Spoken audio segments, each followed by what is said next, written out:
Interactive Learning hjælper dig med at få mest ud af dine Microsoft 365 værktøjer. Her får du et tip, der kan gøre din hverdag lidt mere effektiv.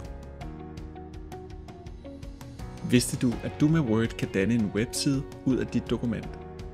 Lad mig vise dig hvordan. Her har jeg en færdig side i Word. Nu klikker jeg på Filer og Transformer. Så får jeg vist de her eksempler, og så vælger jeg et design, jeg godt kan lide.